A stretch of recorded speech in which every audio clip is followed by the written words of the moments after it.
Okay, let me explain how you're going to receive your responses from your buyers. So we're back in Office 365. I'm within my Forms app. I've already clicked on my questionnaire template, and the first page that greets us provides us with two tabs, questions and responses. We're going to click the responses tab. Quick note, this number here just indicates how many responses we've received to date. One click at the top of the page. Again, it's going to reiterate the responses you've received to date. Average time to complete, we're just going to ignore this number, and it's indicating that our questionnaire is active. Here's where we're going to review individual results. Click once here. This is the only part of Forms where I'm kind of disappointed. I may need to research a little bit more, but essentially, here is all your submissions. All 14 of mine are in here. So obviously it would be challenging to pinpoint Mr. Smith or Mr. Miller from the list. You kind of have to go through the individual ones. Luckily, these are numbered in order based on the time we received them, so it's kind of easy to predict who's who. When you click on the respondent, it's going to give you the name here. So that's how you can track them.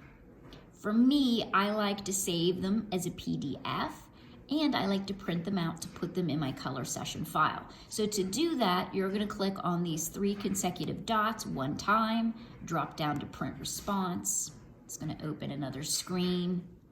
Here's where, if this is your printer, you can print them out.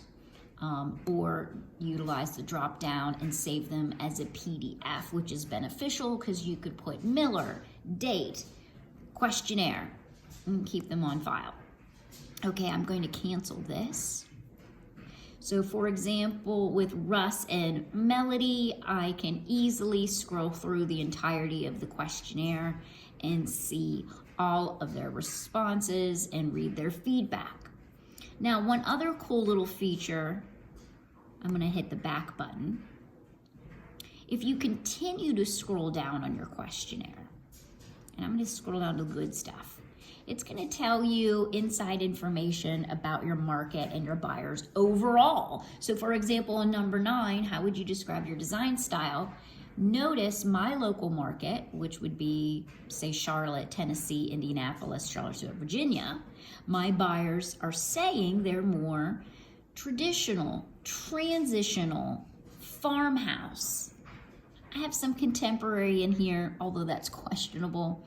But what I can see for sure is that my market certainly is not rustic, and they're not indicating that they have any interest in an industrial style. Same with nautical coastal, which again is kind of predictable. Now, the same information you will find for every question. So if we scroll down to, say, for example, hardwoods, overall, we can see that the buyers kind of are gravitating towards wood with medium variation and grain. I like this insight because by the end of the year, it's going to tell me how I need to update my samples. So if I have a lot of white bleached wood finishes, maybe I want to pull them off the showroom floor and introduce more samples that have like a medium stain. So also, just a great little bonus, in my opinion, to the surveys where you can kind of track your overall buyer and market trends and then adjust your studio samples as needed. All right, guys, keep me posted with questions and be sure to share your best practices. Thanks.